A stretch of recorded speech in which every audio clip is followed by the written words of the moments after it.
Did you know that some seemingly harmless everyday habits could actually be accelerating the aging process? The truth is, many habits that once helped us stay productive or feel secure can silently impact our health, mental clarity, and independence as we grow older. However, these issues are rarely discussed. By the time we become aware of them, the damage has already been done, manifesting in stiffness, fatigue, and missed appointments that leave us feeling frustrated or even embarrassed. In this video, we're going to talk about 6 surprising things you should stop doing after 70.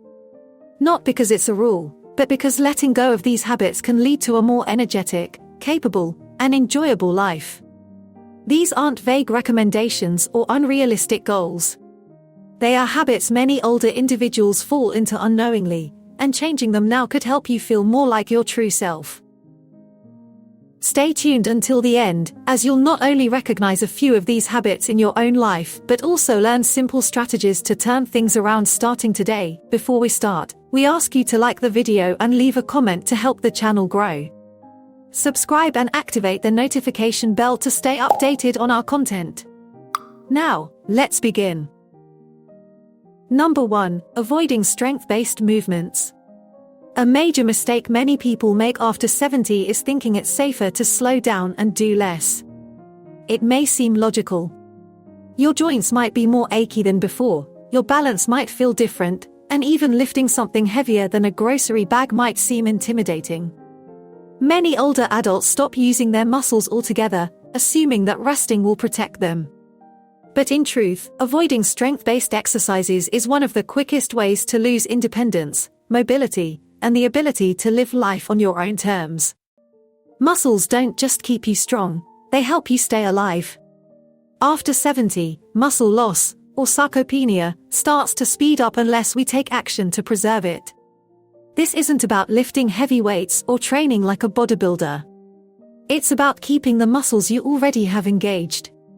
Even small amounts of resistance, such as bodyweight exercises, like dumbbells, or resistance bands, can make a significant difference. The key is consistency and purpose. Every time you take a step, stand up without assistance, carry a bag, or reach for something on a shelf, your muscles are working to make it possible. Let me tell you about George. He's 82 and used to avoid most physical activity after a minor fall. A few years ago, he was afraid to push himself, fearing another injury. So, he stuck to the recliner, short walks, and his usual routines. However, after visiting a physical therapist, he realized that inactivity was causing more harm than movement ever could. He started with 5-minute strength routines. Nothing complicated, just standing from a chair without using his hands, lifting soup cans, and practicing balance by standing on one leg near the kitchen counter. Within 2 months, his legs felt steadier, and his confidence grew. There's something powerful about using your body with intention. It's not only about mobility, it's about dignity. It's about knowing you can get out of bed without fear, walk through a store without needing a cart for support, or play with your grandchild on the floor and know you can get back up. Strength gives you that. And it doesn't require hours a day. Just a few simple, repeated movements can help rebuild what time has worn down. The reason many people don't talk about this is that strength loss happens quietly. It doesn't hurt, at least not immediately. But you'll notice it in the small things, getting winded faster, struggling with stairs, or needing to use your arms to help you stand. The sooner you notice it, the sooner you can reverse it. It's never too late, and you don't need fancy equipment. You just need to decide that staying strong matters more than staying still. Number 2. Eating the same way you did in your 40s. One of the biggest challenges many people face after 70 is the belief that they can keep eating the same way they always have, same portion sizes, same times, same comfort foods. It feels familiar and easy. For a long time, it may have worked well, but your body isn't operating like it did 30 years ago. Your metabolism has slowed, your digestion might not be as efficient, and your nutritional needs have shifted. However, many people continue eating out of habit rather than actual hunger.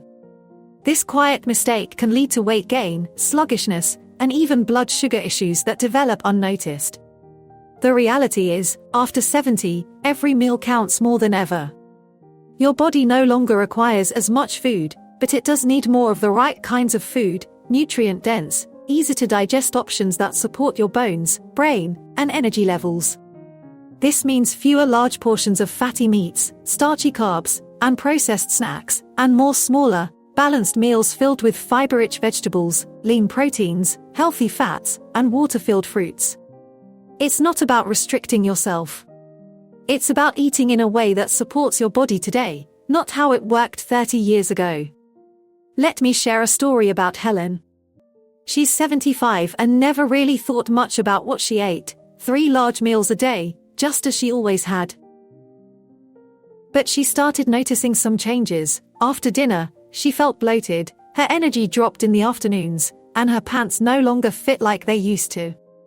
Her doctor didn't criticize her, he just suggested she try something different, slightly smaller portions, more vegetables, and paying attention to when she actually felt full. Within a month, she not only felt lighter but also clearer, her sleep improved, and her mood lifted in ways she hadn't expected. This isn't about dieting, it's about making adjustments. Just like you wouldn't wear the same shoes you wore in your 30s, your body doesn't benefit from the same eating habits either. With age comes wisdom, and that includes wisdom about food. Eating less isn't about deprivation, it's about efficiency. It's about giving your body what it needs and letting go of what only weighs it down. When your meals are balanced and intentional, your body responds with more energy, sharper thinking, and better moods. And here's something that often goes unsaid: it's perfectly fine to create new eating habits at this stage of life. In fact, it shows self-respect. You're not giving up the pleasures of food, you're simply developing a healthier relationship with it. You're learning to recognize what truly satisfies you, what supports your day, and what helps you feel your best. That kind of awareness isn't just healthy, it's liberating. If you're still watching and finding these insights useful, please comment number 2 below to let me know you're following along. And if you haven't subscribed yet, I suggest you do and turn on the notification bell so you won't miss any new videos. Your support enables us to keep creating content that informs and inspires. Now, let's continue. Number 3. Distancing yourself from social connections. After 70, it can be surprisingly easy to slip into isolation without even realizing it. You may stop going out as much, cancel plans more often, or convince yourself that staying home is simply more comfortable. Sometimes, this is due to physical limitations, other times, it's emotional. You might feel like you have less to offer, or maybe people just don't reach out as much as they once did. So, you withdraw, convincing yourself that it's fine and that you enjoy the peace and quiet. However, the truth is, social isolation can be more damaging to your health than you might think. Loneliness isn't just an emotion, it's a health risk. Studies have shown that isolation in older adults can lead to depression, memory loss, and even an increased risk of heart disease. The brain thrives on connection. When you cut off regular interaction with others, your mind starts to turn inward in ways that aren't always helpful. Conversations, shared laughter, and even simple phone calls serve as mental exercise. They help keep you sharp, grounded, and emotionally stable. Perhaps most importantly, they remind you that you still matter. Let me share a story about Sylvia. She's 80 and had gradually stopped seeing her friends. After her husband passed away, she told herself she needed time to grieve, but months turned into years. Her memory became foggy, her days started blending together, and her motivation dwindled. Her daughter suggested she try attending a weekly senior yoga class just to get out of the house. Sylvia was hesitant at first, but she went. What surprised her wasn't the exercise itself, but the people, laughing together before class and chatting about their week afterward. It brought color back into her life. She hadn't realized how much she'd missed it. This doesn't mean you have to join numerous clubs or push yourself into busy events. It's about finding small ways to stay connected, a regular phone call, a walk with a neighbor, a church group, or even an online hobby community. These small interactions are like emotional vitamins. They nourish your spirit and remind you that you're not facing this stage of life alone. The more connected you feel, the stronger your body and mind become. The tricky part is that withdrawing from others can feel safe. It's quiet and predictable, but there's a difference between enjoying solitude and isolating yourself. One refreshes you, while the other gradually drains your energy. You have so much wisdom, warmth, and humor to offer, and people benefit from having you around, even if you don't realize it. When you reach out to others, you're not just helping yourself, you're also reminding someone else that they're not alone. Number 4, ignoring small health symptoms. One of the most dangerous habits that can sneak up after 70 is dismissing minor health symptoms because they seem insignificant or familiar. A little dizziness here, a touch of chest discomfort there, or some extra tiredness in the afternoon, you tell yourself it's just part of aging. You don't want to make a big deal out of it, and you don't want to be a burden. Plus, you're tired of sitting in doctors' offices, so you ignore the issue. But overlooking small symptoms can be a serious mistake, especially later in life, when early detection can mean the difference between a quick fix and a more severe problem. The body becomes more vulnerable with age, but it also becomes more communicative if you're willing to listen. Symptoms that you might have dismissed before now deserve more attention. That slight swelling in your ankles could be your heart signaling for help. That occasional confusion might not just be a senior moment, it could be a warning sign. And the longer you wait, the harder it becomes to treat, reverse, or manage. Catching things early doesn't make you a worrywart, it makes you wise. It gives you options and control, both of which are worth preserving. Let me share the story of Walter. He's 78 and has always considered himself tough. He wasn't keen on seeing a doctor and rarely took anything seriously unless he was in significant pain. But he began to notice his vision was blurrier than usual, and his feet had an unusual tingling sensation. He brushed it off as just a part of aging. It wasn't until his daughter urged him to get checked out that he learned he had early-stage diabetes. Because he caught it early, he was able to manage it with diet and exercise. His doctor was clear, if he'd waited any longer, it might have become irreversible. You are the expert when it comes to your own body. When something feels off, unusual, or just not quite right, you have every reason to get it checked. Not because you're weak, but because you're responsible. Health problems don't always make a grand entrance with alarms and flashing lights, they often whisper. And as we age, paying attention to those whispers becomes even more critical. Responding quickly can lead to quicker recovery, fewer medications, and better overall outcomes. It also means trusting your intuition. If you feel dismissed or unheard by a healthcare provider, you have the right to ask questions, get second opinions, and advocate for yourself. You've spent your life looking out for others, so now it's time to care for yourself with that same level of attention. No one else lives in your body, no one else knows how it truly feels. If something doesn't feel right, don't hesitate to speak up. If you're still watching and finding these insights helpful, please comment, number 4, below to let me know you're following along. And if you haven't subscribed yet, I encourage you to do so and turn on the bell to stay updated with our latest videos.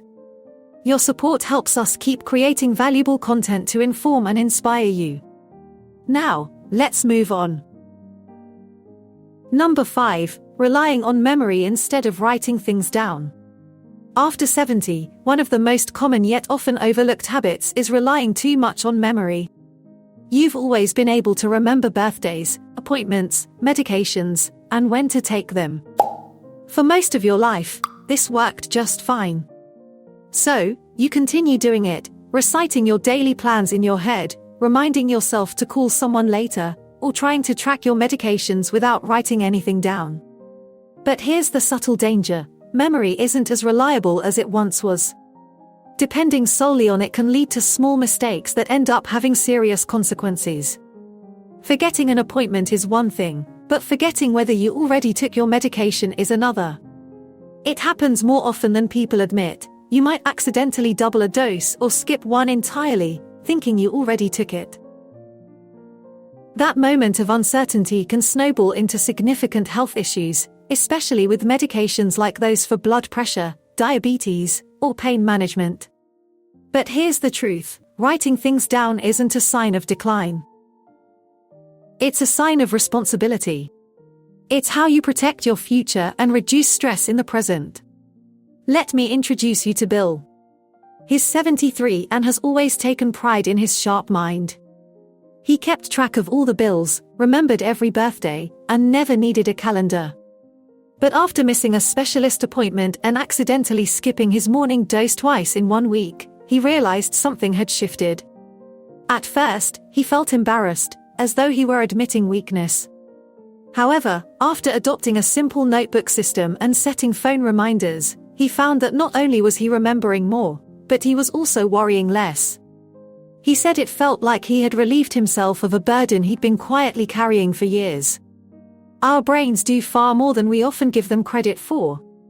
And after decades of life experience, it's natural for short-term memory to slow down. That doesn't mean you're failing, it simply means your system needs some support. Writing things down, keeping a calendar on the fridge, using a pill organizer, or setting up a few phone reminders isn't about being forgetful. It's about setting yourself up for success and eliminating the need to leave anything to chance. What often surprises people is how freeing it feels to take thoughts out of your head and place them somewhere visible. It clears up mental space, lowers anxiety, and boosts confidence. You stop second-guessing yourself and repeating the same mental lists over and over. Instead, you trust the systems you've created, and your mind can finally find some rest. Number 6. Resisting technology altogether. One of the most limiting habits people over 70 often adopt, sometimes without realizing it, is completely shutting themselves off from technology. Maybe it feels overwhelming, maybe you've tried it before and got frustrated, or maybe you've convinced yourself that it's just not for you. You might say things like, "I don't need all that stuff," or "I'm too old to learn," or "I've been fine without it." While these statements might seem true in the moment, they subtly create a barrier between you and tools that could actually make your life easier, safer, and more connected. Technology doesn't have to mean diving into social media or buying the latest gadgets. It can be as simple as learning how to send a text, using a voice assistant to set reminders, or checking your health records online. These tools aren't just fads, they're lifelines. They help you manage your medications, stay in touch with family, get assistance in emergencies, and access information within seconds. By avoiding technology altogether, you're not avoiding stress, you're only increasing your reliance on others. Let me tell you about Louise. She's 79 and used to call her daughter every time she needed to confirm her appointment times or check her prescription refills. Her daughter always helped with love, but Louise began to feel more and more dependent. One day, her grandson showed her how to use the calendar and reminders app on her phone and how to check her pharmacy's website for refills. It wasn't easy at first. There were some hiccups, questions, and moments of doubt.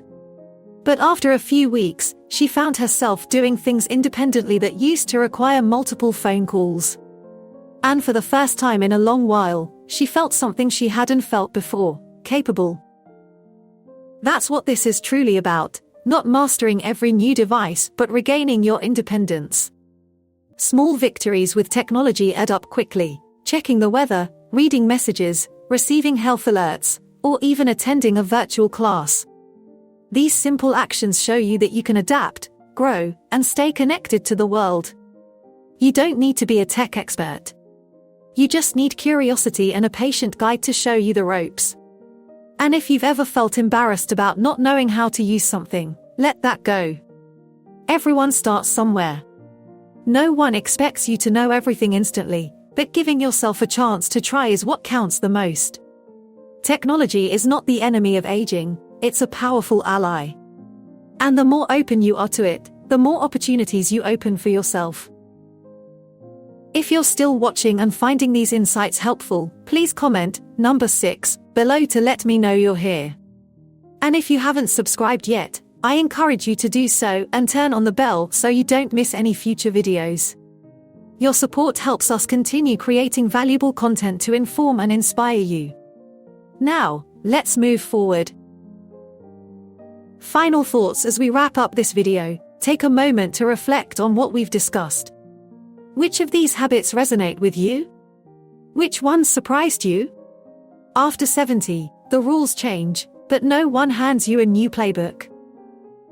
That's why it's so easy to fall into routines that feel comfortable but gradually undermine your health, independence, and peace of mind. However, here's the truth: it's never too late to change course. You don't need to completely transform your life overnight. Simply recognizing these 6 pitfalls and being open to taking one small step away from them can bring you greater clarity, more energy, and increased confidence.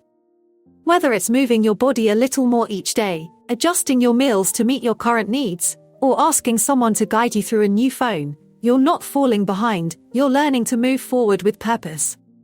Aging doesn't mean stepping back. It means rising with the wisdom you've gained and using it to make the rest of your life lighter, stronger, and more joyful. These habits may seem small, but every decision you make in favor of your health is a statement that you still matter, that your time still matters, and that the best parts of your life are still unfolding. Thank you for joining us today. We'd love to hear from you. Leave a comment below and share one thing you learned today and how you plan to apply it in your life. Your thoughts are important to us, so don't hesitate to share them. Reading your comments gives us great motivation and encouragement. If you enjoyed this video and found it helpful, please like, subscribe, and share. Your support helps us keep creating valuable content to inform and inspire you. Thanks for watching, and we look forward to seeing you in the next video.